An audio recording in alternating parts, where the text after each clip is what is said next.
Australia, a vast country of breathtaking natural beauty, teeming with extraordinary and iconic animals.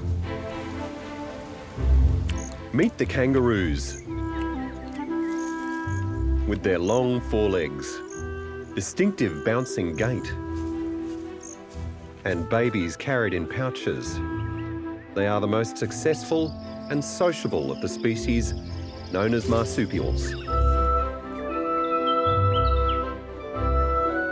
These kangaroos, called eastern greys, populate the woodland, pasture and forests of the eastern side of Australia. And their lives are full of surprises. Petty squabbles and big boy brawls. Companionship and social climbing. Patient parenting and the bounciest babies of all. This is the secret life of the kangaroo.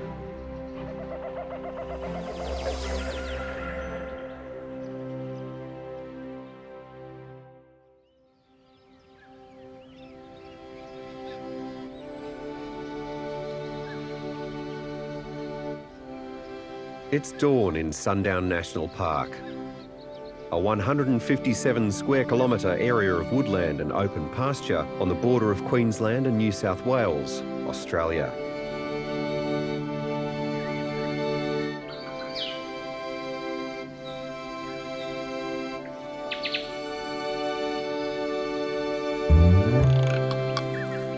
Eastern grey kangaroo Enid and her joey Ella are preparing to leave the forest where they've spent the night. They've been named by researchers who are documenting the lives and social behaviour of the 300 kangaroos living here.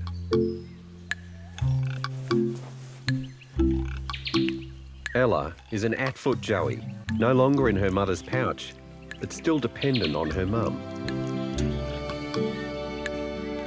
Out on the pasture where they feed, another joey, Josie, is taking milk from her mother, Julia. As marsupials, kangaroos have pouches with mammary glands where they raise their young. Josie will have spent 9 months in her mum's pouch before starting to spend time on the ground. She'll gradually start to forage, but will also still feed from her mother until she's fully weaned at 18 months.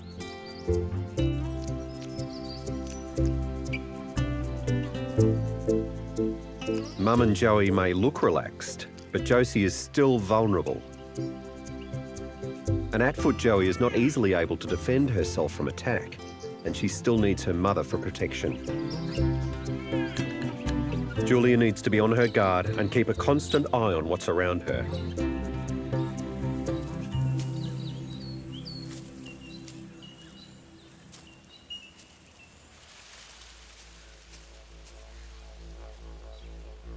But Mother and Joey are far from alone. They have protection all around them. Julia will be making sure that they're never too far away from their wider group of eastern grey kangaroos, known as a mob.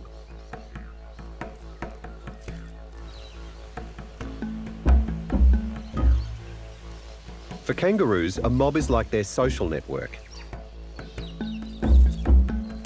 It's a fluid arrangement where anything between 2 and 100 animals cluster together to feed.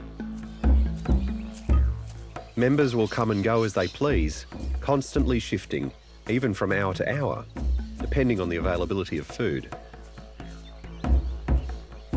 Kangaroos don't necessarily live in family groups, but males and females are part of the same mob, and females who are related often stay close to each other.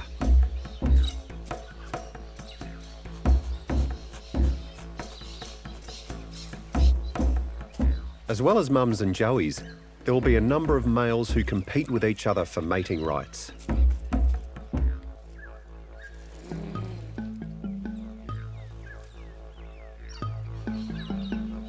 Here there's teenage boy Barney, who's not quite mating yet, but stands showing off by trying to look as big as he can.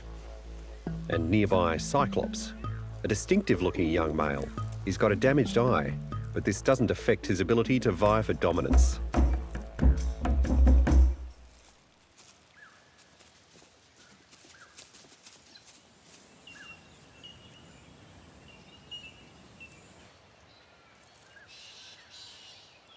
This casual group, in fact, has benefits for all of them.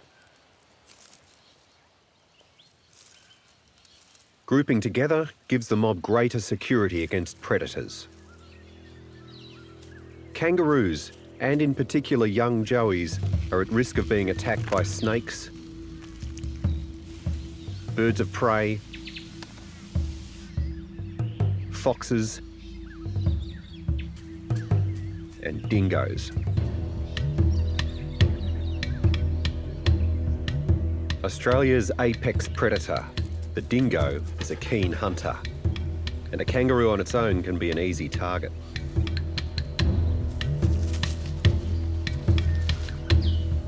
A dingo can conceal itself in the undergrowth, then move at high speed. Its powerful jaws can take out a vulnerable joey in moments.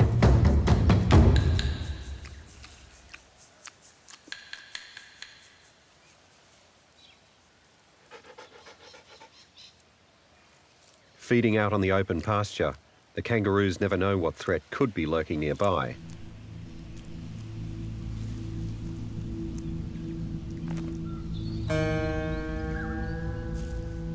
As foraging herbivores, they all need to eat for many hours each day to get enough nutrition from the grasses. So group protection is essential to maximise feeding time.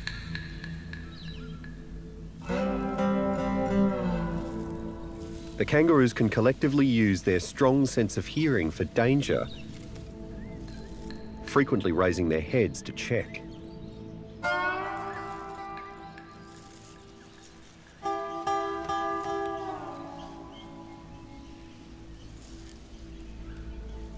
It's called shared vigilance. The group relies on all its members keeping alert to enable them all to feed more safely.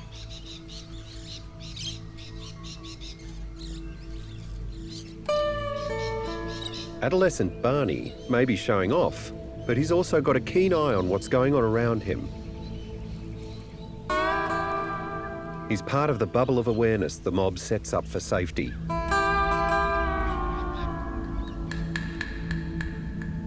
Researchers here define any animals within 15 metres of each other as being part of the same mob. Within that space, the kangaroos will react to each other's movements, alerting others to danger.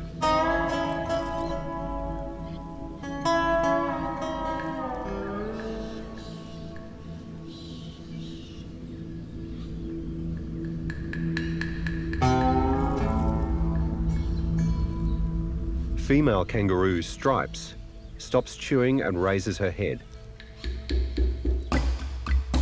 a sign that she's on high alert. Kangaroo eyesight is poor, but Stripes has excellent hearing and can swivel her ears in different directions without moving her head.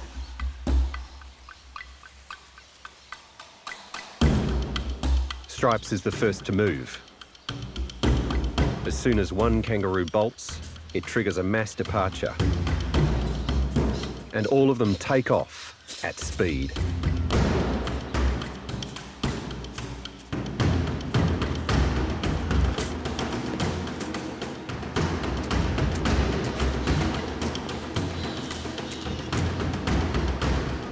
Kangaroos are the only large animals to use hopping as a means of locomotion, and Eastern Grey's powerful hind legs can propel them at up to 64 kilometres an hour.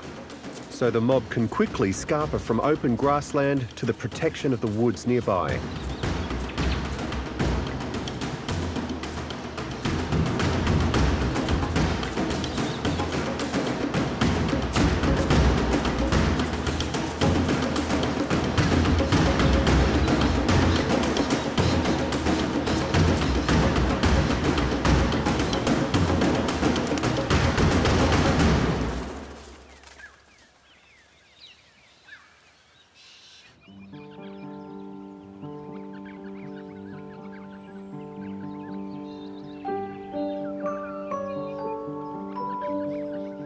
Adult kangaroos instinctively trust the safety of the mob. But joeys testing out their independence can pose a challenge for their mothers. It's mid-morning and Julia's peacefully feeding with her joey Josie nearby.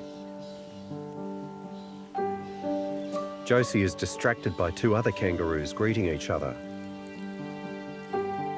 Kangaroo kissing is thought to be a sign of social acceptance.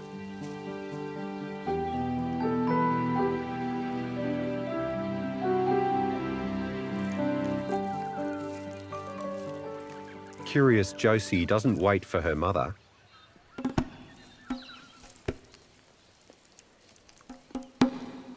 Within seconds, Josie is out of Julia's immediate gaze, and now she's at risk.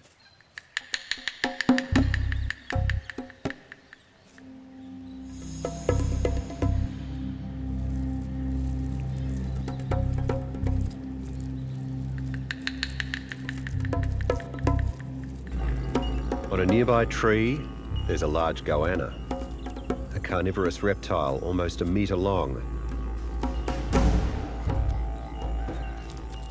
and with sharp teeth and claws. It can unhinge its lower jaw to make easy prey of a joey of this size.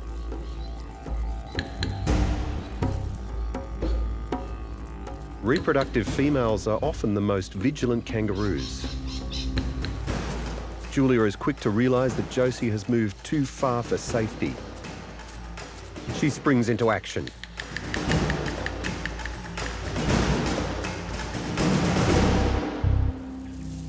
This time, Josie's lucky.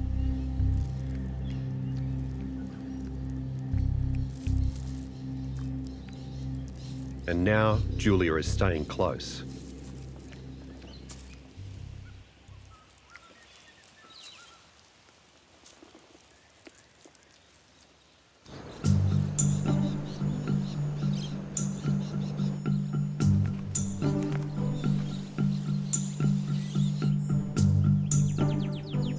While kangaroos are always alert to danger, a mob can learn to adjust its behaviour depending on the level of threat.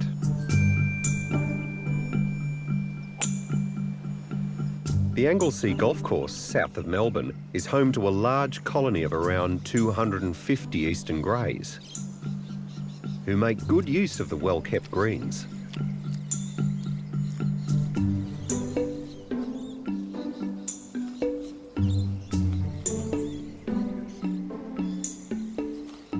And don't seem too troubled by the presence of golfers.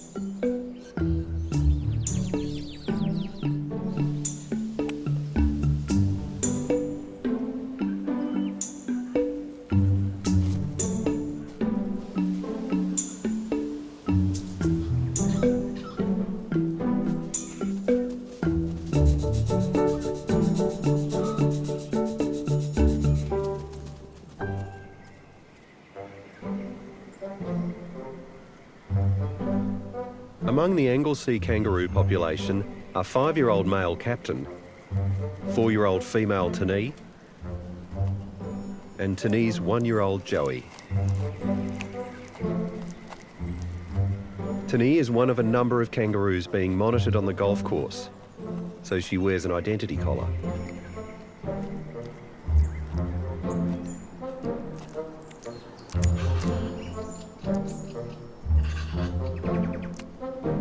Although, like the rest of the mob, Captain and Tenee are completely wild kangaroos, they have learned to live in close proximity to humans and flying golf balls.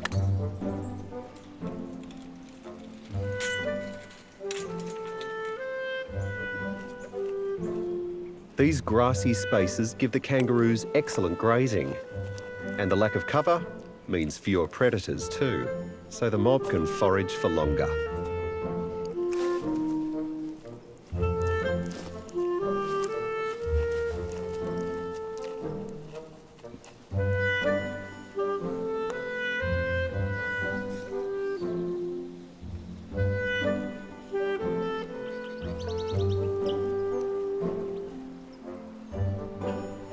Scientists have been studying the mob behaviour of these kangaroos, and they've discovered that Captain and Tenee are very unusual. They they appear to be a couple. Usually after mating, the male has little to do with either the female or any offspring, and males will often move between different mobs in search of new mating partners. But Captain and Tani are constantly together. Captain is most likely the father of Tani's Atfoot Joey.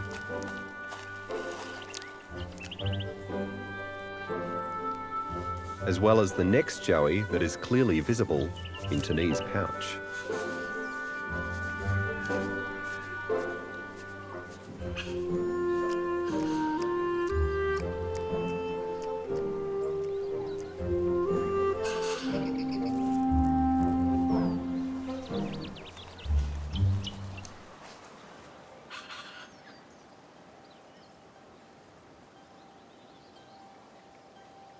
A tight little family unit like this is rarely seen in kangaroo mob society. Their behaviour could be the result of the protective environment of the golf course.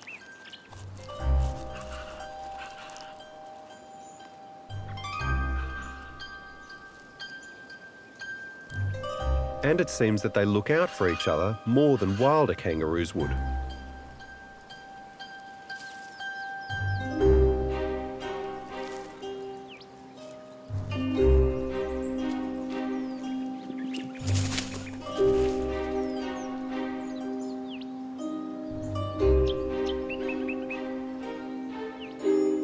Tani has been separated from the mob by researchers who want to give her a health check. Captain and the Joey watch anxiously.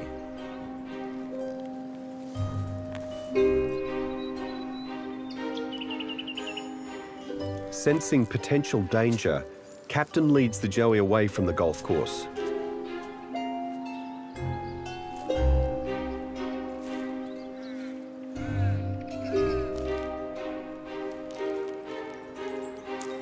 The Joey sticks close.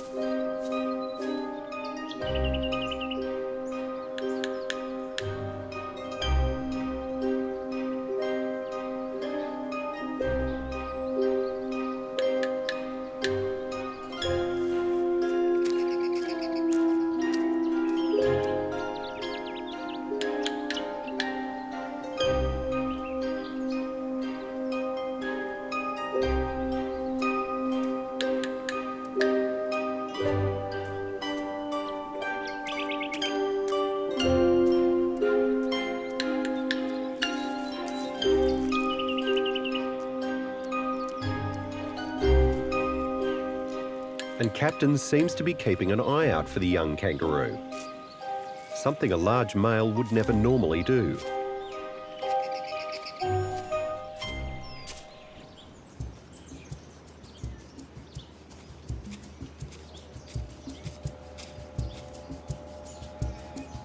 They end up in the playground of a nearby school.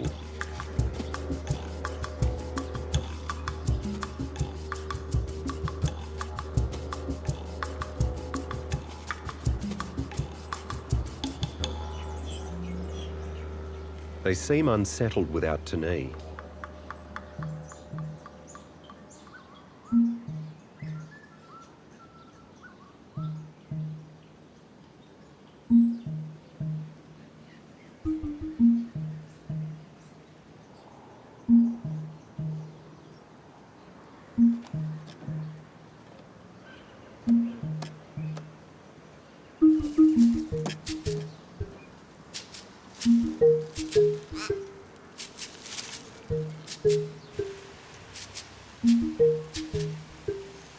Captain sticks with the Joey until he deems it safe to return to the green. And this unconventional family group is reunited.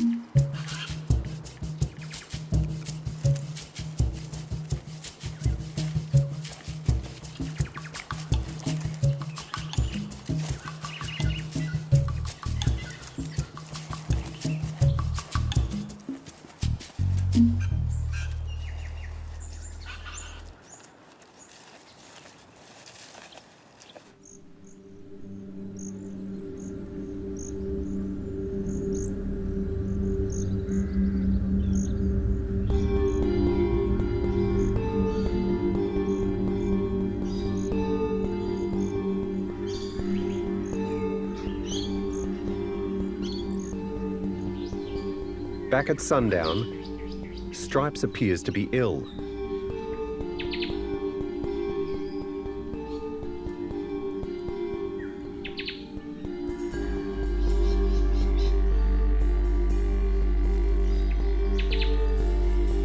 She's an older female, but still has another joey just visible in her pouch. She's lying with her head on the ground. In this position, she can't be vigilant for possible danger. It's a telltale sign that something is wrong.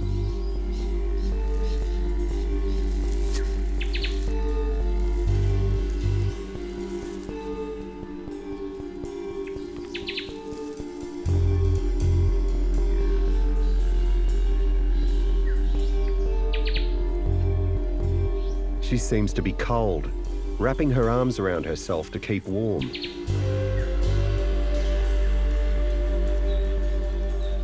One of Stripes' regular mob mates, Naomi, lies beside her. While mobs are fluid arrangements, kangaroos can show social preferences, and females in particular can form bonds with others.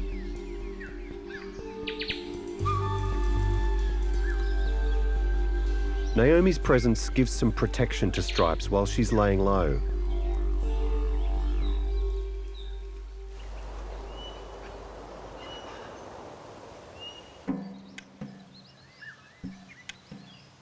Kangaroo mobs are not territory-based, but many female kangaroos like Stripes and Naomi will stick to a regular feeding area of around 15 hectares, known as a home range.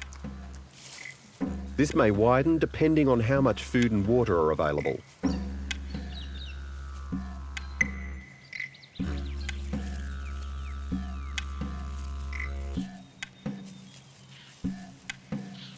Sticking to a home range ensures that the kangaroos can draw on experience to optimise the time and energy needed to forage.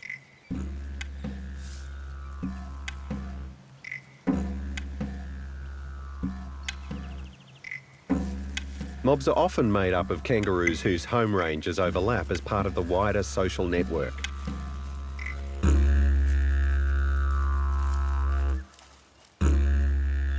But that doesn't mean that all their social interaction is friendly.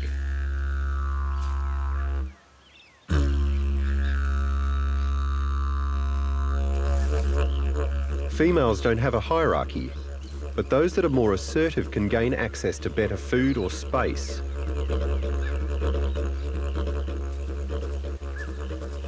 Or in high temperatures, areas of shade.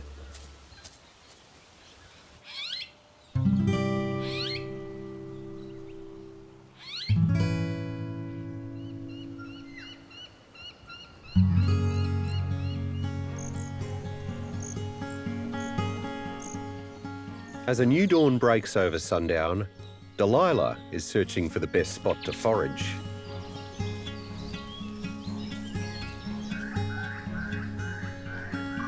Arriving at the edge of the forest, she reacts at the sight of another kangaroo who's already there. Aggression between kangaroos is often vocal.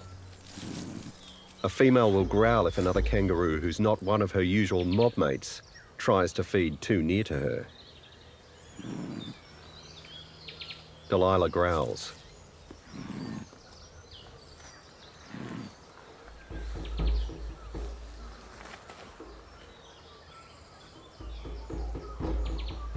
To enforce the point, she gives chase.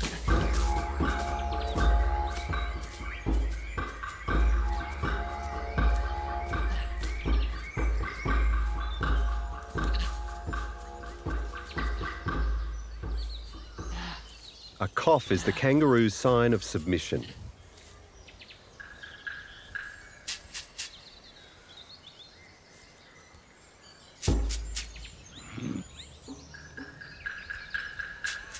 The other kangaroo's retreat means that Delilah has won the feeding spot.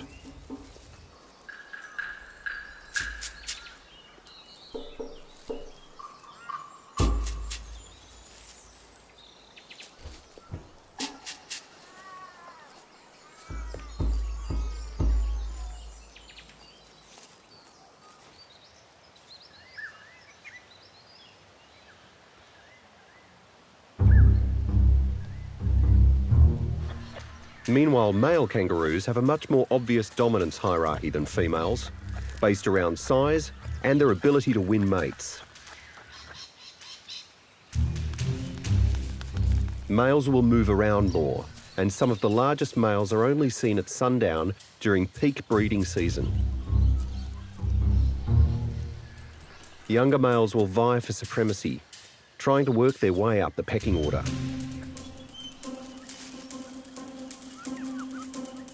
As they reach their adolescent years, they will gradually move further away from their mum's home ranges and will spend more time checking out females.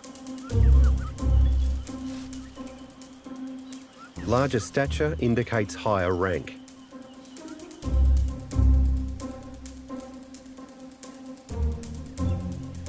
Barney and Cyclops haven't yet reached the big beefy standard of full-blown adult males. But they'll certainly take every opportunity to show the others that they mean business. Standing tall, called a high stand, is a primary show of dominance.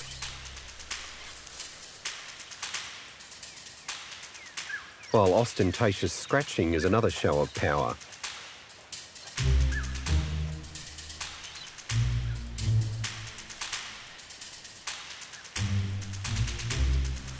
The males will keep a close eye on each other. And when one tries a move on the females, another will use aggression to warn him off.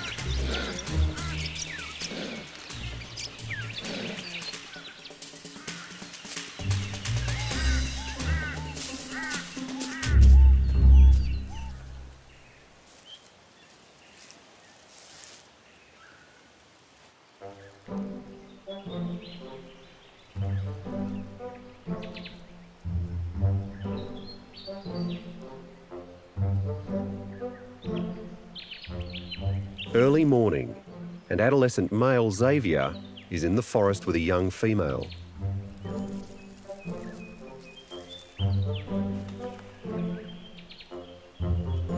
Males will often cluck at female kangaroos to show their interest.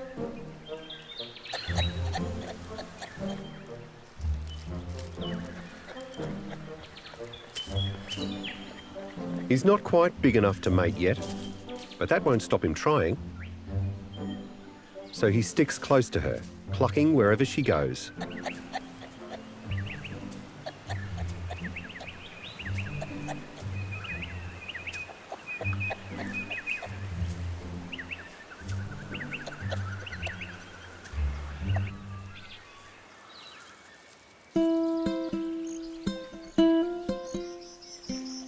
These kangaroos are part of a mob that heads over to the dam.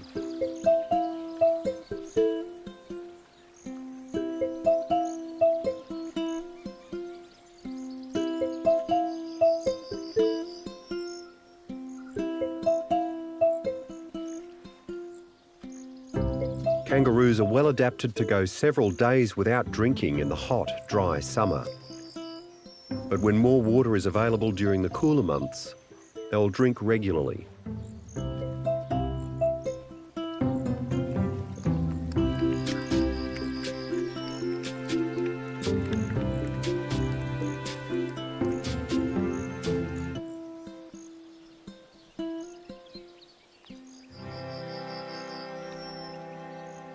Cyclops is also drinking at the waterhole. And he's tense. It's windy, which makes the kangaroos nervous. It means they're less able to hear other sounds which could alert them to danger.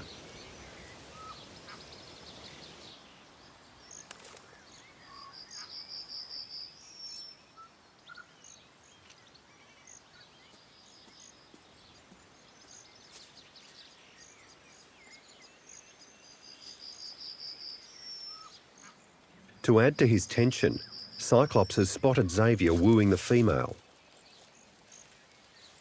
Both males are of similar stature, so Cyclops could challenge him for the female's attention.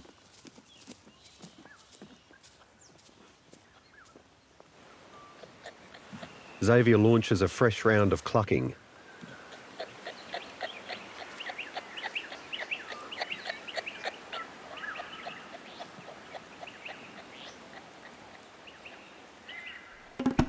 Cyclops moves to assert his dominance.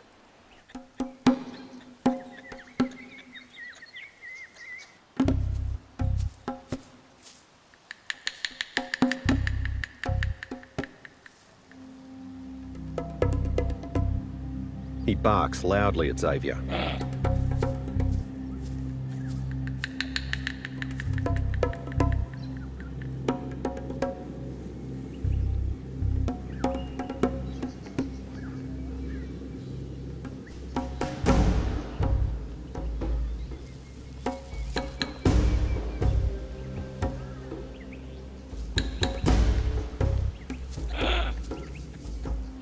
Cyclops' aggression is enough to establish dominance, and Xavier retreats.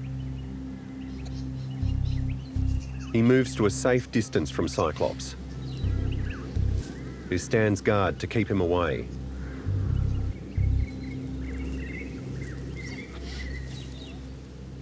She may not be ready to mate either of them, but Cyclops is still going to practice his power play.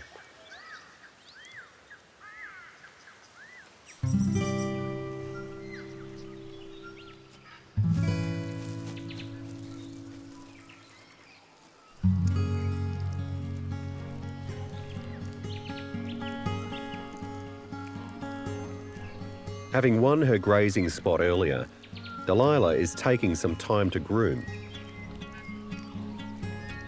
checking for ticks, which can embed themselves in her fur.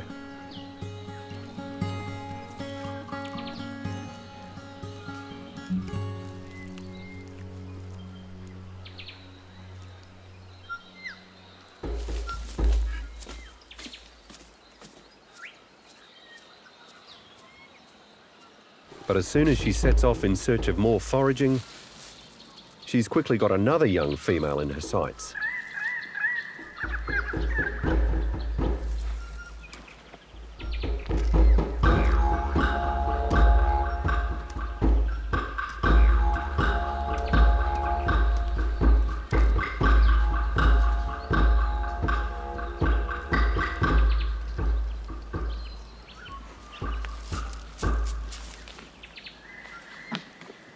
Delilah moves in, threatening her with growls.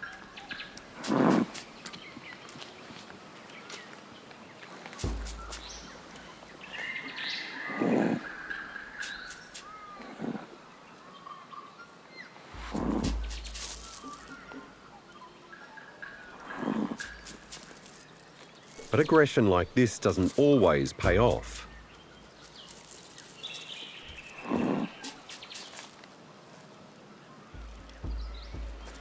When the other kangaroo stands her ground, Delilah gives up.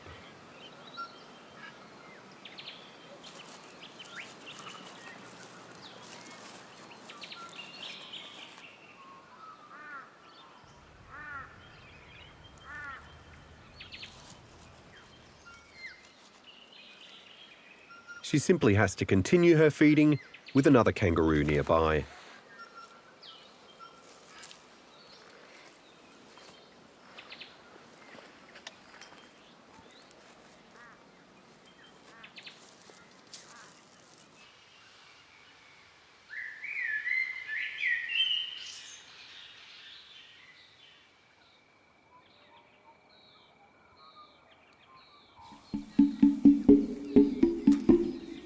Male and female kangaroos might fight over different things.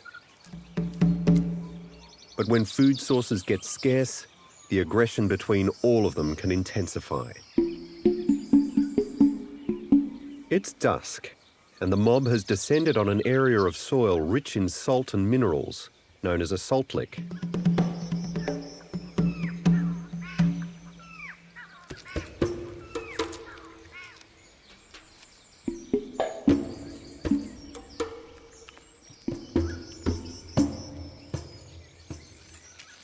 While the kangaroo's diet is mostly grass and plants, they nibble the soil in these pits to replenish the nutrients they need.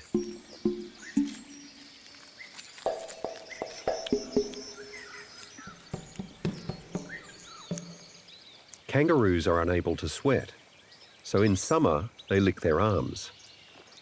The evaporation of their saliva helps shed excess body heat. This could lead to salt deficiency. There is little salt in grass, whereas the soil in these pit areas has been found to be high in salt, sulphur and magnesium.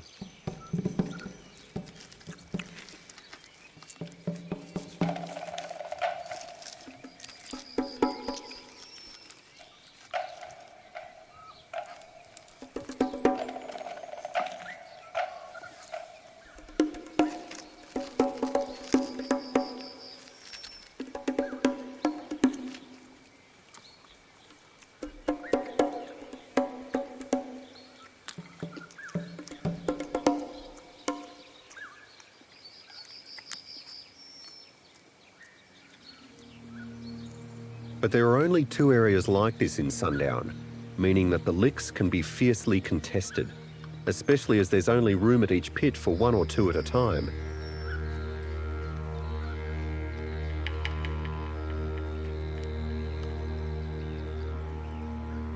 And once a kangaroo has got control of a salt lick, aggression clearly pays.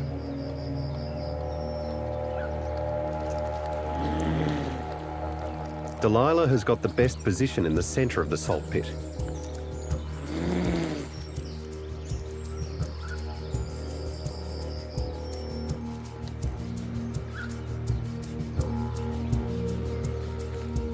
She's older and slightly bigger than the other females.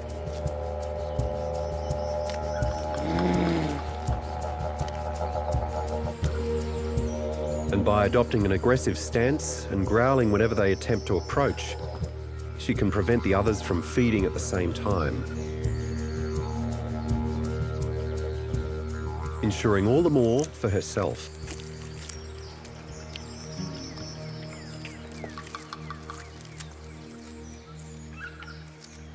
This is not due to a hierarchy.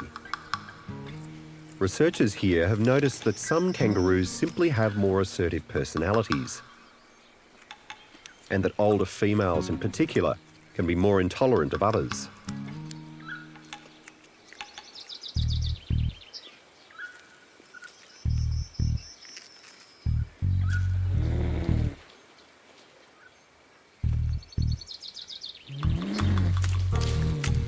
The other female's failure to retreat fully prompts Delilah to escalate her aggression.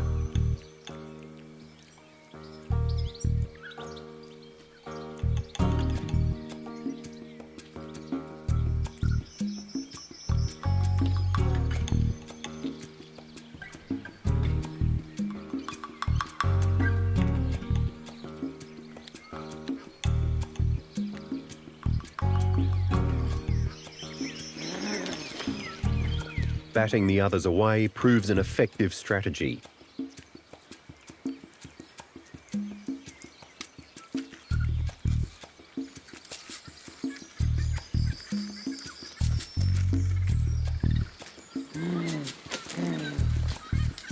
Delilah's repeated domineering behaviour ensures that the more submissive kangaroos don't retaliate.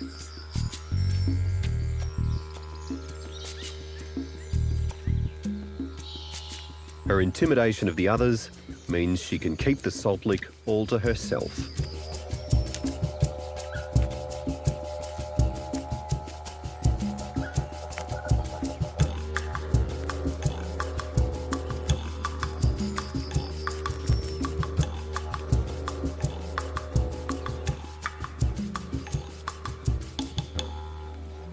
At the other pit, Josie is trying to feed from Julia.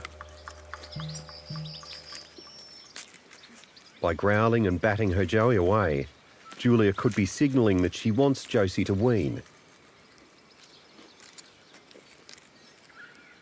Over at Delilah's pit, her domination of the lick is proving short-lived.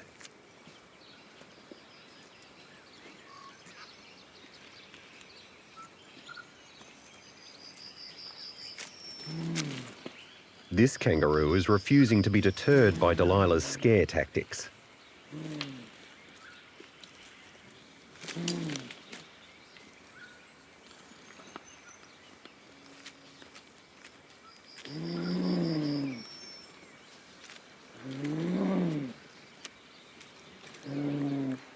Proof that standing up to a bully can pay off.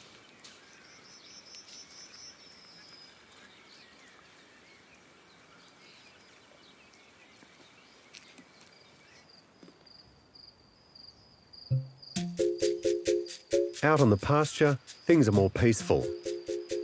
Stripes is on the mend. She's back on her feet. Mothers groom their joeys in preparation for the night ahead.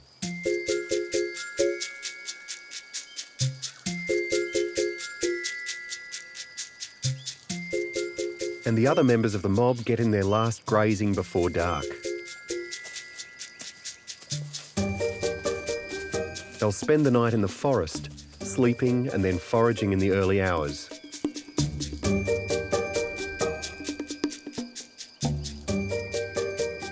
But as nightfall approaches, the struggle at the salt lick shows no sign of dying down. And when males join in the action, the dynamic quickly shifts. Cyclops joins Delilah's pit, and she defers to him. At Julia's pit, her irritation at her Joey's repeated attempts to suckle is mounting. This time, Josie gets a smack before Mum calls it a night.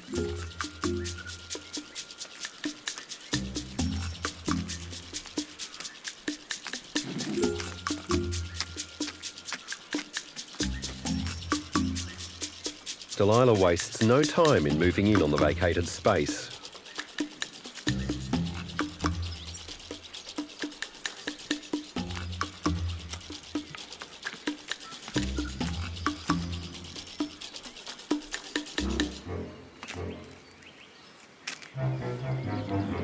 Cyclops might be able to dominate the females, but another male is watching from the sidelines. Barney.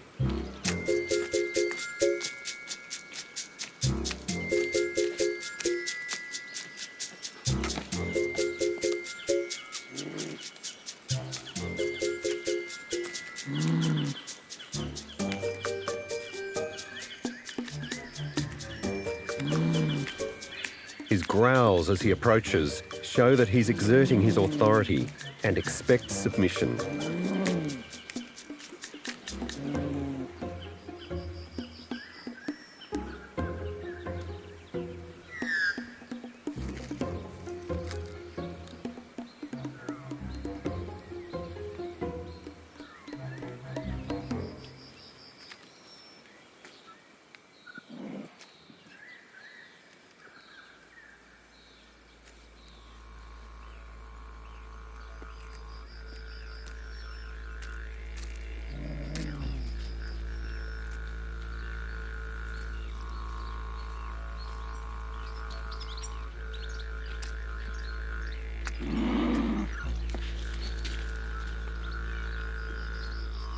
Cyclops' attempts at getting rid of him are futile.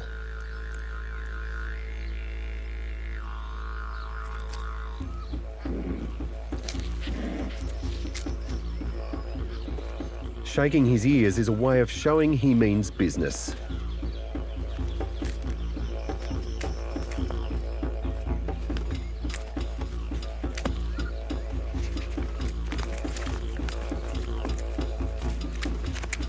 Cyclops retreats to join Delilah on the sidelines.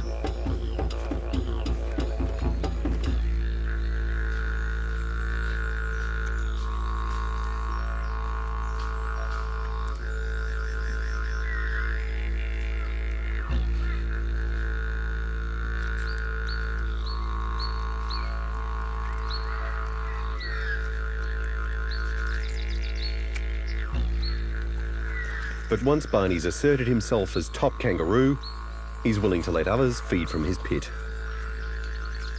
And some of the other females get their chance at last.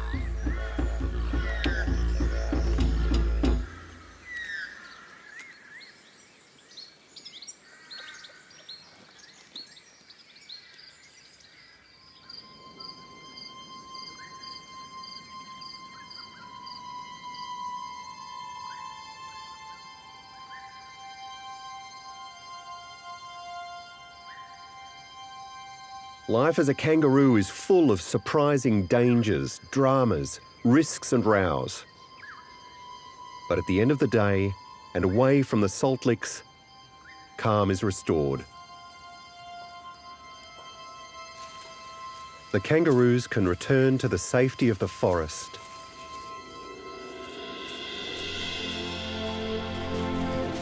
And a quiet night ahead of them as peace-loving, grass-munching herbivores once more.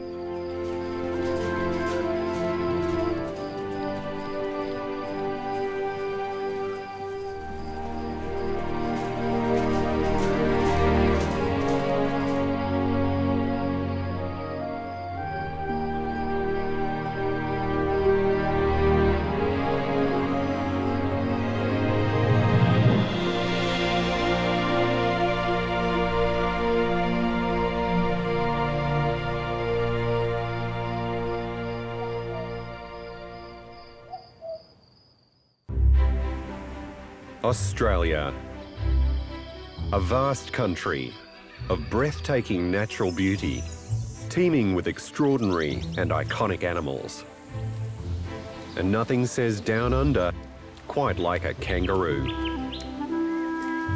Renowned for their springy locomotion and boxing brawls.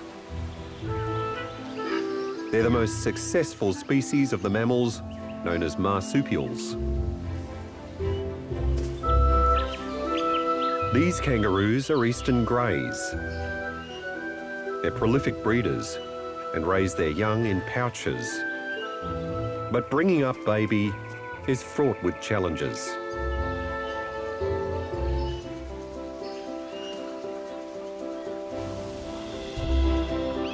Predators, climactic extremes, and extremely lively joeys mean kangaroo mums face a daily struggle to keep their offspring alive. This is the secret life of the kangaroo.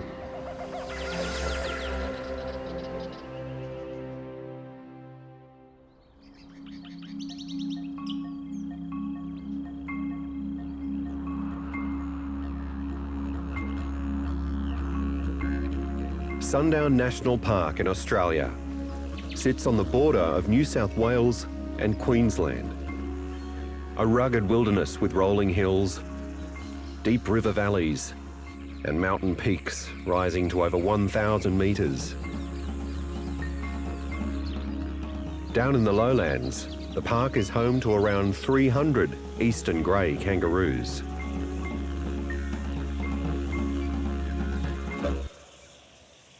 This large colony lives permanently here, feeding in the forest by night and out on the open pasture by day.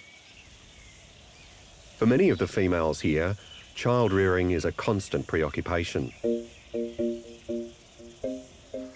Eastern greys are prolific breeders. Each year the park sees the arrival of around 150 new joeys, the name used for all baby marsupials. And like all marsupials, kangaroos give birth to undeveloped young, which they raise in a specialised pocket, known as a pouch.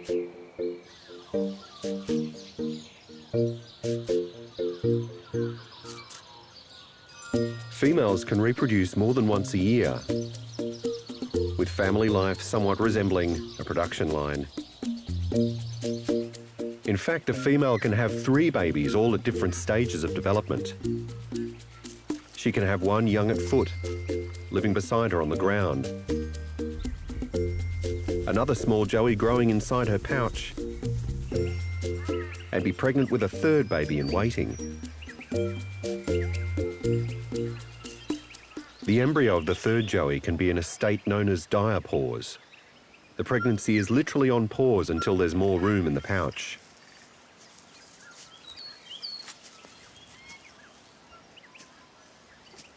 But while this is an incredibly efficient way of ensuring maximum production of young, raising even one joey to an independent kangaroo that can fend for itself is extremely difficult.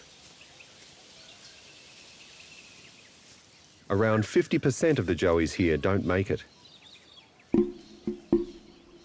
At each stage of the joey's development, mothers have to struggle to keep them well nourished and safe from predators. And it's something the females have to do alone. After mating, the males play no part in the raising of their young. Everything is down to mum.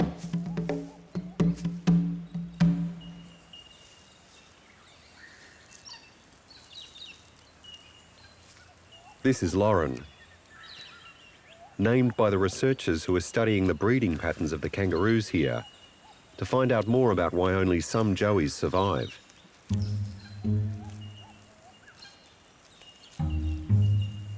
Despite numerous attempts in the last 4 years, Lauren hasn't been able to successfully raise a joey past 18 months old. For some mums, this is a common occurrence, while others seem to find the challenge of raising a joey far easier.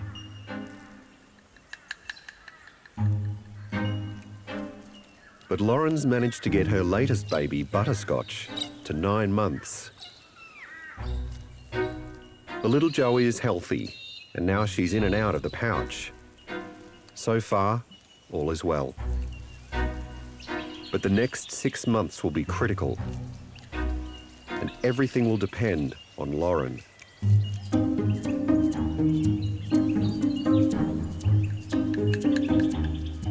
Only when the time is right, when her daughter has learned how to stay safe from harm,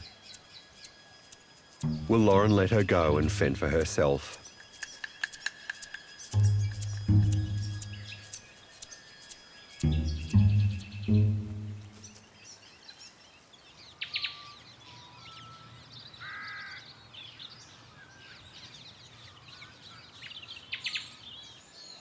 A fully grown eastern grey may reach 1.5 metres tall. But when it's born, it's very undeveloped and just a couple of centimetres long. Kangaroos give birth 30 days after mating, much sooner than other mammals of a comparable size. At birth, the tiny joey is more like an embryo than a baby, and once born, it crawls up the fur on the underside of its mother's belly into the pouch. Inside the pouch, the hairless joey, little bigger than a jelly bean, finds its way to one of 4 teats. It's unable to bite down, so the pointed end of the teat expands inside its mouth to stop the joey falling off. Once the joey latches on, it will only feed from the one teat until it weans. The pouch is a complete life support system, providing everything a growing joey needs: food, warmth, and shelter from the elements. And it'll be its home for the next 11 months.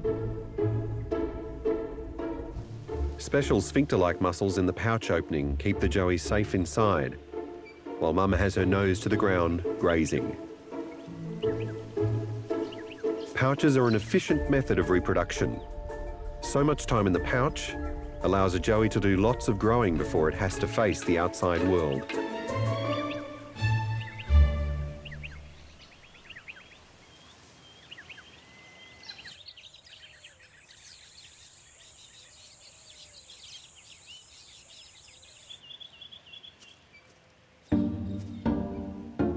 After around 6 months safely nestled inside the pouch, a young joey will poke her head out for the first time.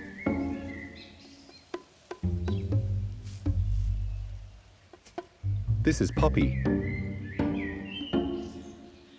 Her mum Tilly needs to graze constantly to ensure she is making enough nutritious milk for her new joey.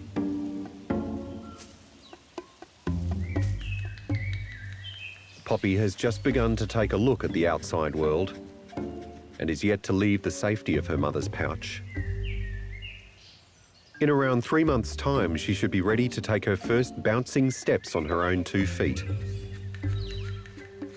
But she has a lot of growing to do first.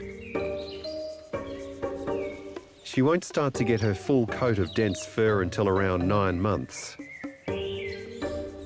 For now, her hair is fine and smooth. Her face is slightly pinker, especially around the nose, and her eyes are large and out of proportion with the rest of her head. Poppy is what is known as a pouch young, and life right now consists of staying safely within her climate-controlled envelope. She's protected against predators and from Australia's changeable environment. But as she grows, she will increasingly poke her head outside to sneak a peek at what's going on around her. Kangaroos are herbivores, spending the majority of their time grazing grasses and flowers. Joeys learn by watching other kangaroos.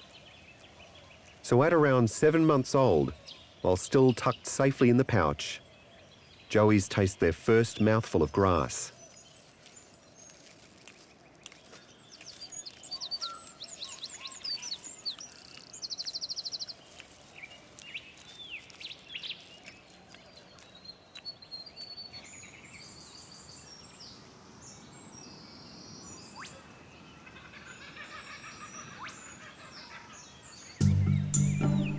Over the next 2 months, legs get longer, heads get bigger, and tails get thicker. Eventually, after 9 months in the relative safety of Mum's pouch, it's time to leave that protective pocket and take the first tentative hops into the great outdoors. They've had a bit of a preview of what to expect from the outside world, but it's almost like a second birth.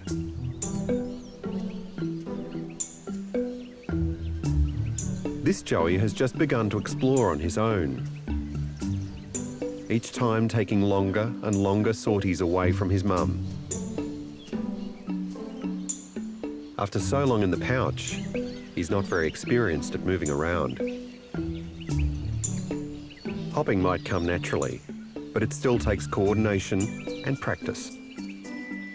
He's got to learn just what those great big gangly legs can really do. This time in a Joey's life is known as the in and out phase and lasts for the next month or two. After his brief foray into the outside, he's keen to get back home. But Mum and Joey need to work as a team. Both need to be in the right position for him to find his way back in. Mum needs to lean forward to create the necessary slack in the pouch opening for the youngster to clamber his way in. She also needs to lower her arms and hold them out to the side. But researchers here have noticed that this doesn't always come easily to some mothers. If this mum doesn't adopt the right position soon, it could lead to the Joey becoming exhausted before he can get back in safely.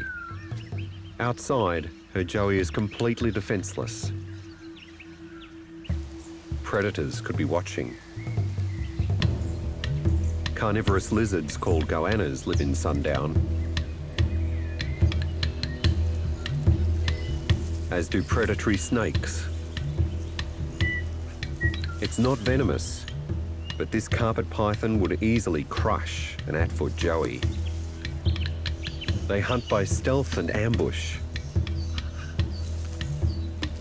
They use heat-sensitive pits on the tip of their noses to detect tiny changes in temperature, which help them locate warm-blooded prey, like kangaroo Joeys. Killing is by constriction. This suffocates the prey. A Joey that strays too far from the protection of its mother could be swallowed whole. At last, Mum bends down, and the inexperienced little Joey has his opportunity to return. But now he's missing the signal from Mum. Finally, her arms are out and he gets the message. He's back in, away from any hungry predator.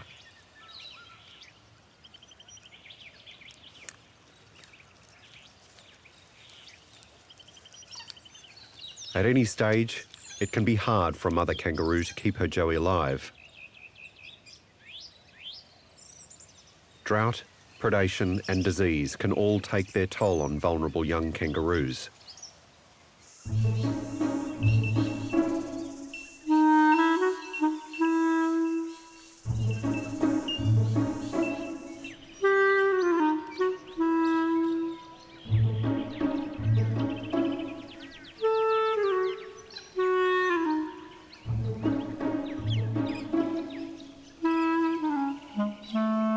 Controlling a joey while keeping alert to dangers can be a testing time for young mothers, as new mum Tilly is finding out.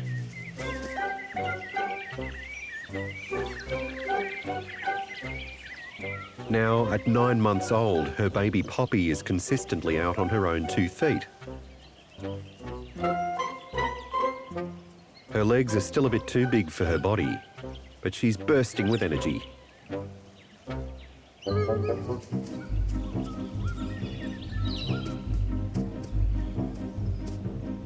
Poppy's playful antics leave attentive mother Tilly little time to concentrate on feeding herself. When Poppy's not in the pouch or feeding from it, Tilly needs to be sure she's constantly aware of where her baby is.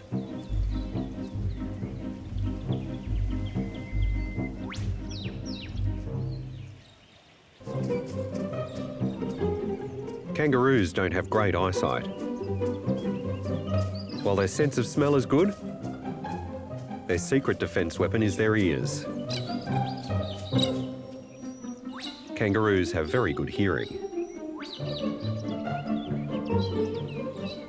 Each ear can be moved independently to scan the surroundings for any sign of danger. When Tilly decides it's time to move on, she bends forward to signal to Poppy to get in the pouch. But Poppy has other ideas.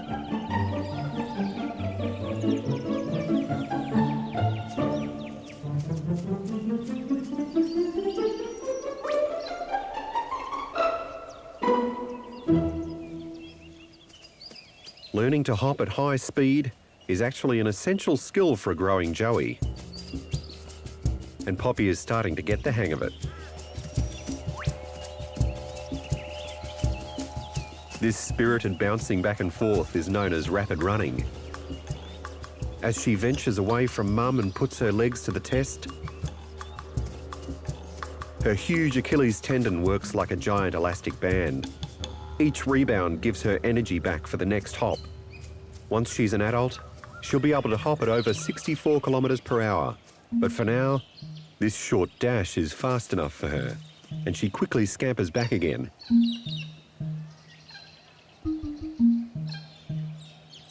Poppy swings her paws at mum and hops off.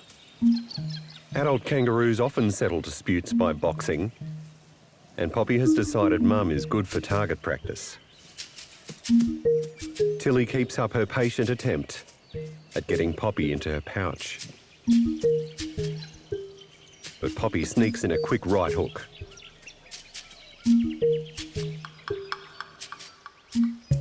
Play fighting and learning to box is all part of a joey's development. Scratching and sniffing is usually the precursor to a bit of play boxing. But you need to make sure you have a willing sparring partner. While this all seems light-hearted, this play has a serious side, and it's how crucial life skills are learned. In later life, fights are used for establishing hierarchy in the mob. It's mainly the males who fight, but females can get into scraps over access to food or space. However, tolerant Tilly has had enough fun for one day. Eventually, after a quick feed, she manages to get Poppy back in. Now with Poppy inside her pouch, she can focus on feeding herself for a while. Tilly still needs to remain vigilant. Like her joey, she too is vulnerable to certain predators. The wedge-tailed eagle, the largest bird of prey in Australia, has been known to attack kangaroos. A huge, powerful eagle with a distinctively long, diamond-shaped tail. It's capable of taking prey several times its own weight and can easily pick off a young joey. And wedge-tailed eagles sometimes hunt cooperatively in pairs or even in small groups. When they do, these formidable hunters could kill a large adult kangaroo.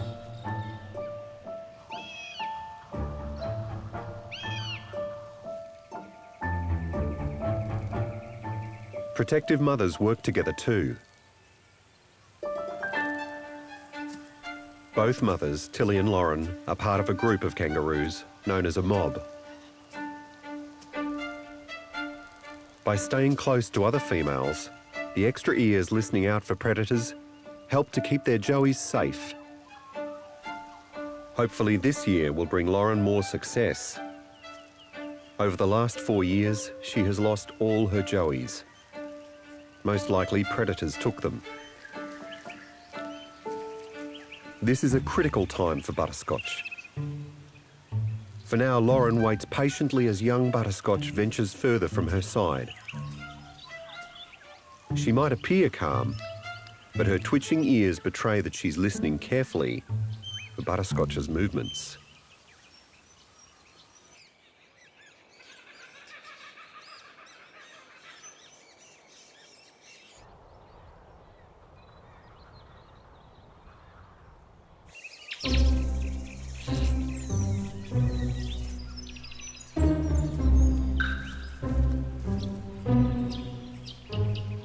It's early morning, and Lauren's cleaning her pouch.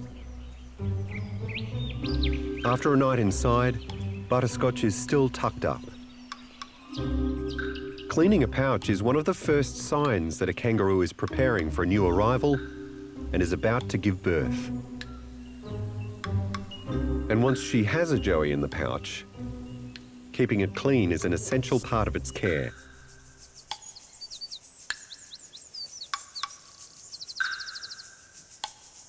She uses her long tongue to lick the inside of her pouch clean.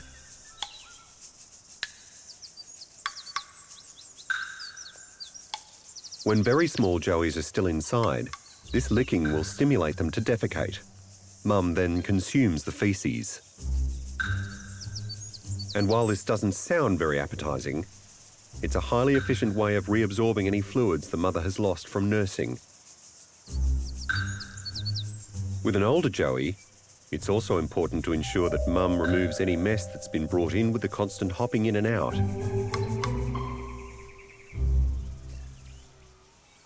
As well as pouch cleaning, all kangaroos, male and female, need to groom themselves regularly. In the summer months, ticks become a real nuisance, and joeys need to be kept tick-free too.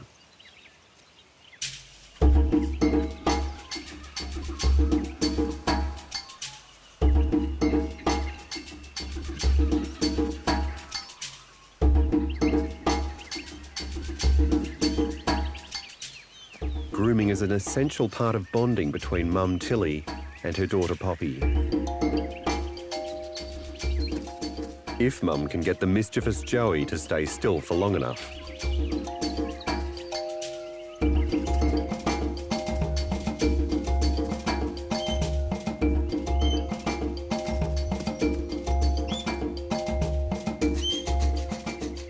So when Poppy returns for some milk, Tilly seizes the opportunity to do some more grooming. And the young joey even gives it a go herself. Once she's weaned, Mum will leave Poppy to do her own grooming, so she needs to be well practiced. Tilly can't seem to keep hold of her joey long enough to finish the job.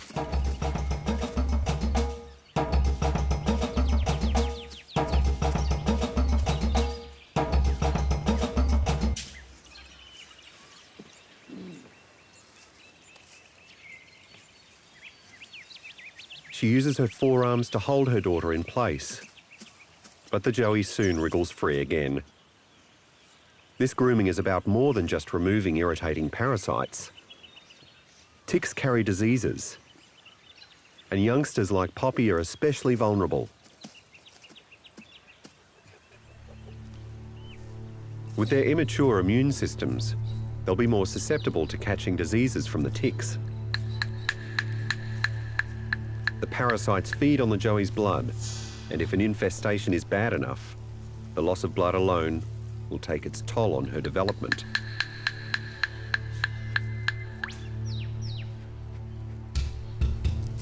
After dealing with a fidgety joey, Mum turns her attention to her own body, most of which she can reach herself. But for those hard-to-get-at places, there's help at hand. The willy wagtail is named for the characteristic sideways waggle of its tail. They're often found hopping about the grass, picking off insects disturbed by feeding kangaroos. But they're also partial to a blood-sucking tick or two. And the kangaroos welcome the help in removing the parasites.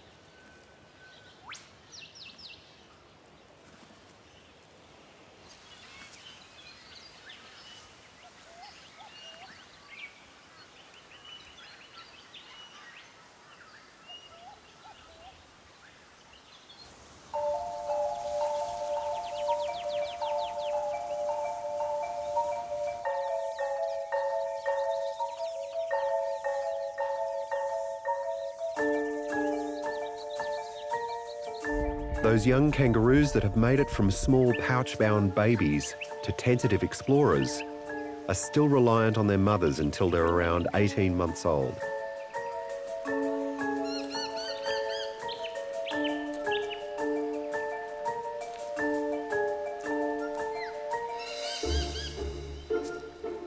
As the time approaches for the joeys to leave, space in the pouch gets ever tighter. Their legs are now far too long and they stick out awkwardly. A mother will be carrying around at least 5 kilos of joey by now.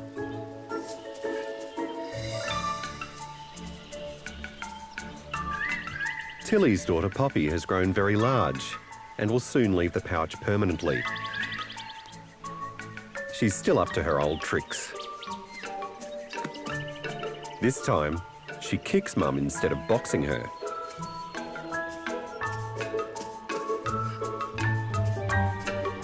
She still takes regular drinks of her mother's milk, and Tilly diligently remains alert while her daughter feeds.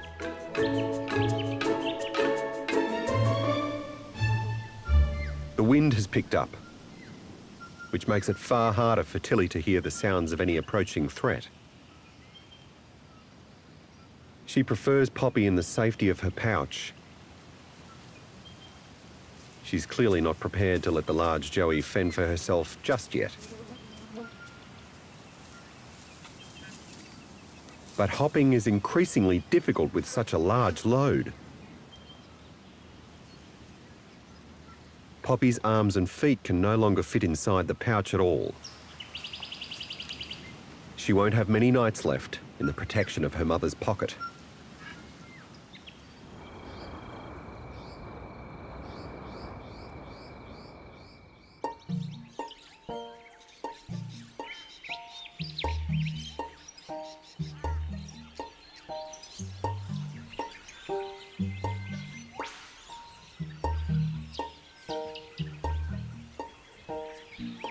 During this time, when their joeys are spending more and more time out of the pouch exploring, mothers tend to segregate themselves from the mob.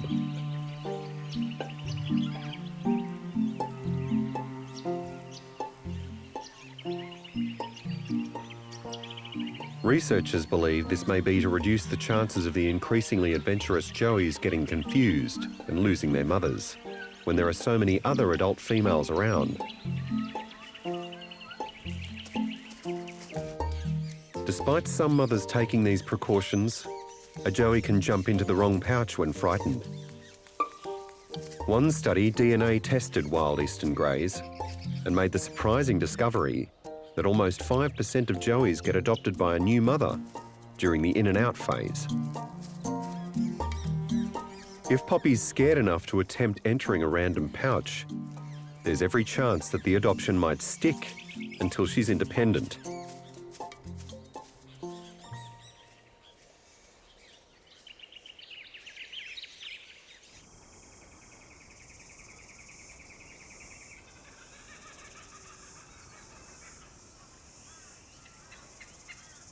It's summer now, and as the weeks and months pass at sundown, the ground becomes increasingly parched.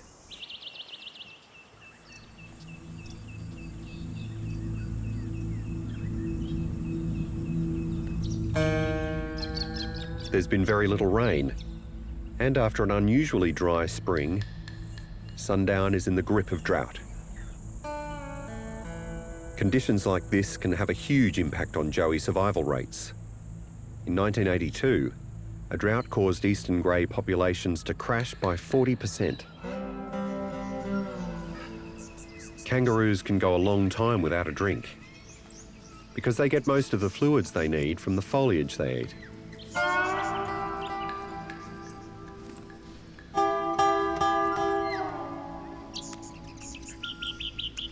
However, hot temperatures dehydrate the kangaroos.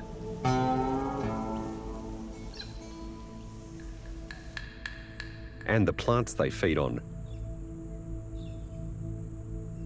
So they'll need to drink more water.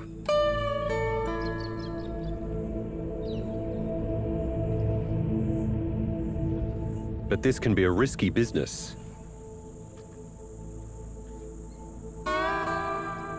This mother has a joey in the in and out phase and has separated herself from the mob. Alone, she's lost the protection of the mob's collective senses.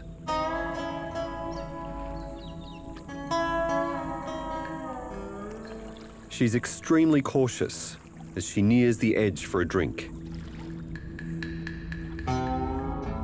Predators often stake out waterholes in dry season, knowing thirsty kangaroos will be drawn to water. It's a dilemma, but the need for fluids overwhelms the risk of being so exposed. Mother and joey are far from cover should they need to make a run for it.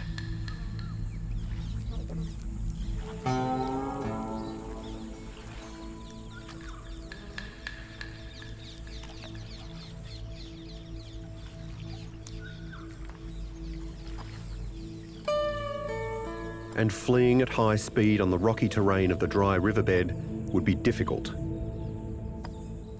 But after drinking her fill, she makes it back to the relative safety of the tree line.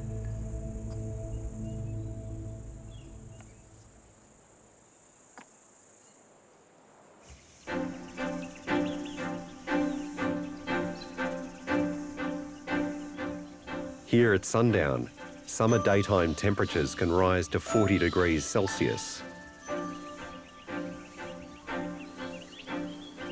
Kangaroos can't sweat, so to keep cool, they lick themselves. As the saliva evaporates, it cools their blood.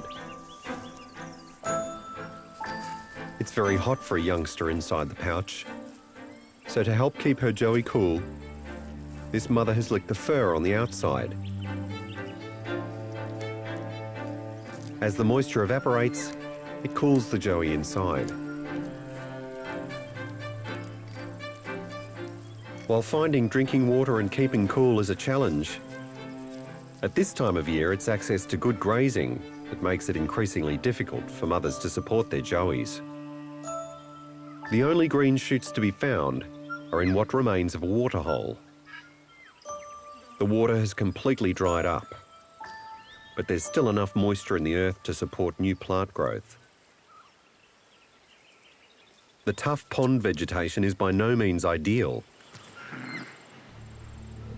But with so little greenery, these two kangaroos are competing for what's there.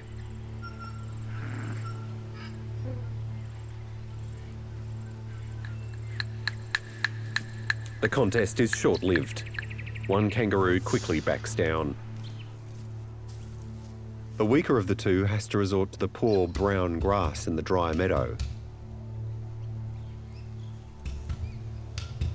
Being prevented from getting enough good grazing has had severe consequences. She has a very saggy pouch opening. Her coat is raggedy and worn looking, and her joey is nowhere to be seen. She's not in full health. If a mother is struggling to produce milk, and to get sufficient nutrition for herself. She can decide to save herself rather than risk both mother and Joey starving.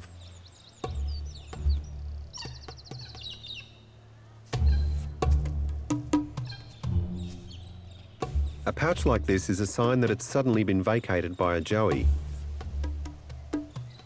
Either her Joey came out and was too small to find its way back in, or she may have deliberately ejected it.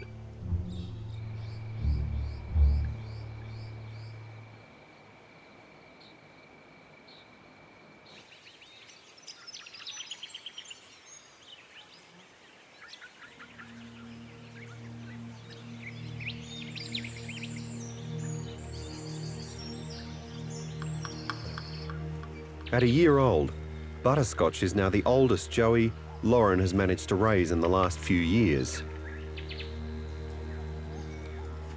Despite the challenges brought by the lack of rain and poor quality grazing, Butterscotch is no longer living in the pouch.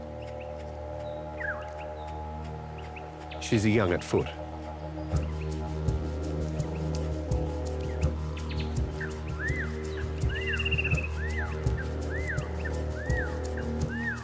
And Lauren is already attracting male attention again. This male smells Lauren's urine. He can detect hormones that will tell him if she's ready to mate again.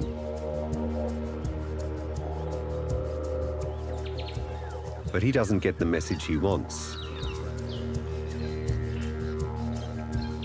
Kangaroos are able to pause a pregnancy while they have a pouch young. Lauren may have had one of these paused embryos in waiting, as she already has a new Joey growing in her pouch. She won't be ready to mate again for a few months yet, which is why the male isn't interested.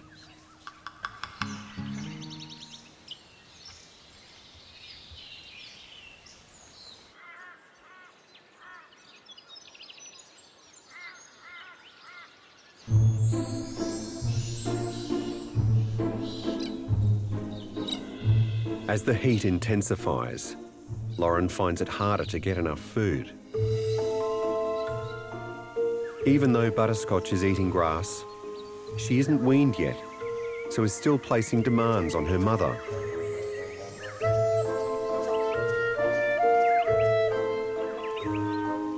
And with a new Joey in her pouch, Lauren must produce milk for two.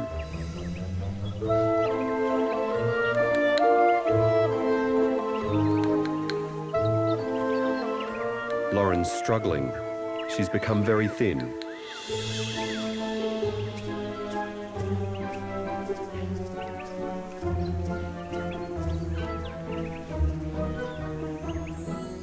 One of the most remarkable aspects of kangaroo physiology is their ability to allocate different types of milk to offspring of different ages. Butterscotch will have been feeding from the same teat since she was born, and it's now stretched and elongated. When she weans, it'll shrink back to its original size for a new baby to latch onto.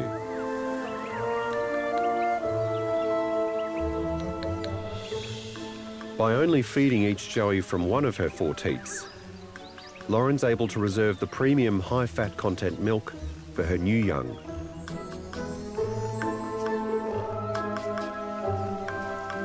Butterscotch will get poorer quality, thinner milk. And soon, she'll need to switch to a grass-only diet.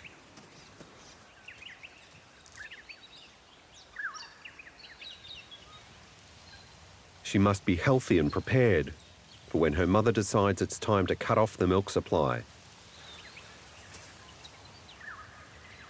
So before she weans, Butterscotch needs to greatly increase the amount of time she spends foraging. For now, the Joey still sticks close to her mother's side. This is the most dangerous time in a young kangaroo's life, when Joey mortality is at its highest. They no longer have the safety of the pouch, but aren't yet independent and aware of all the dangers.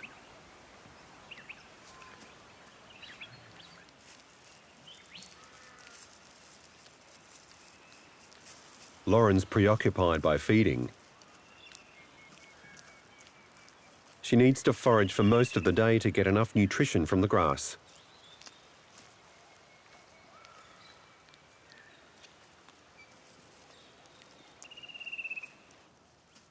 But while Lauren's grazing, Butterscotch is drifting, further and further away from Mum.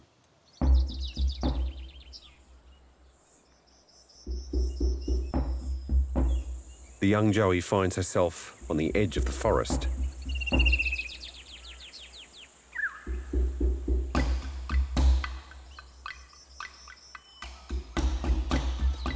She heads back towards the mob, but encounters a group of kangaroos she doesn't recognise.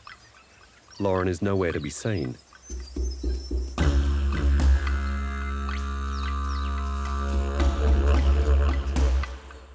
Lauren risks losing another Joey before reaching the weaning stage.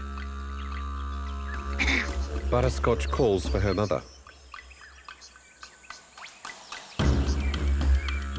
Lauren has her head raised. She seems to be aware that something's up. Butterscotch calls for her mother again. She's getting distressed. Finally, Lauren gets the message, and it's her turn to call out to Butterscotch. This is known as clucking and is usually a signal to Joeys to get into the pouch. But Butterscotch is now a good way out of earshot.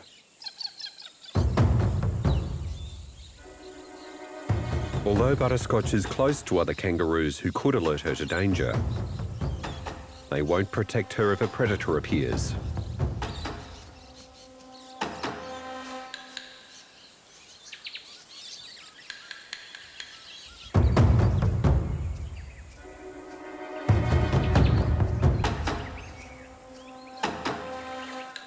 Lauren finds a baby, but it's not Butterscotch.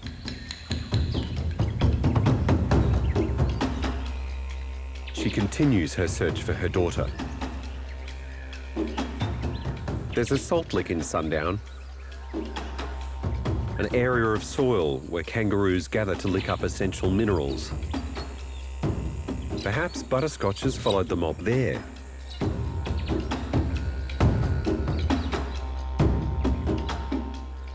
But she's not here. Lauren stands still and scans the horizon.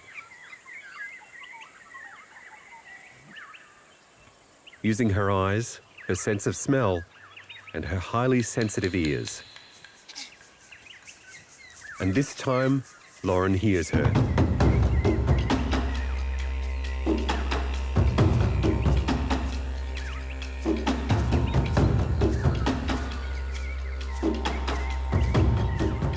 All she has to do now is home in on her Joey's position.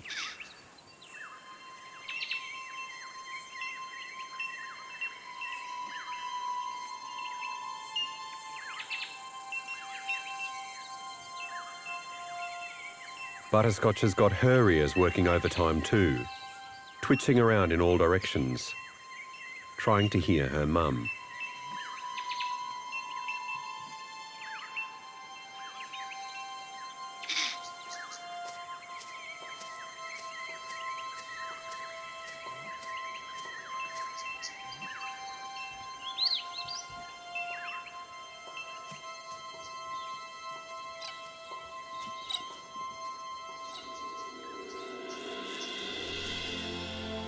Finally, they're reunited.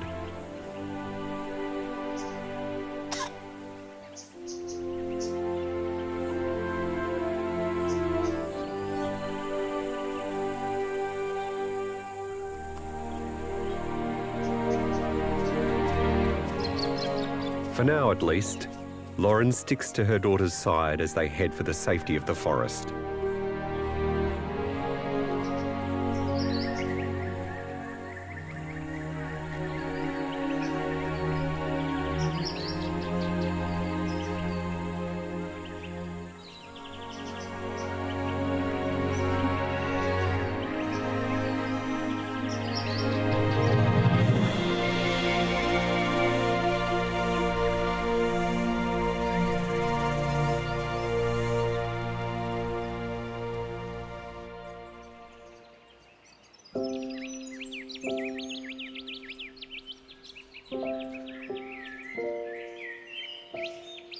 But while Lauren and Butterscotch are safely back together, Tilly is now alone. Her precocious, mischievous Poppy is nowhere to be seen.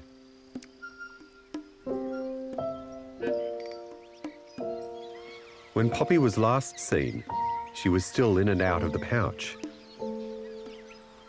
But she hasn't made it past the tricky transition to becoming an independent young at foot. It's possible her unwillingness to heed her mother may have led to her demise. She was just too bold too soon. Around half of all joeys die before reaching adulthood.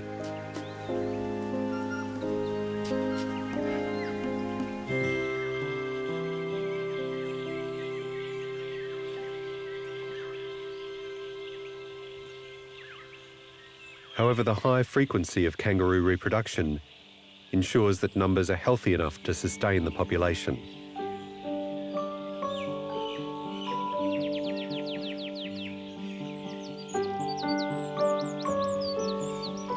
Kangaroos are, in fact, very successful.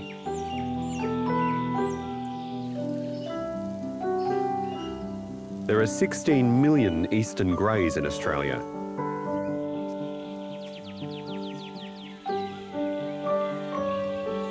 And this success is in part thanks to the constant cycle of reproduction by kangaroo mums and their pouches.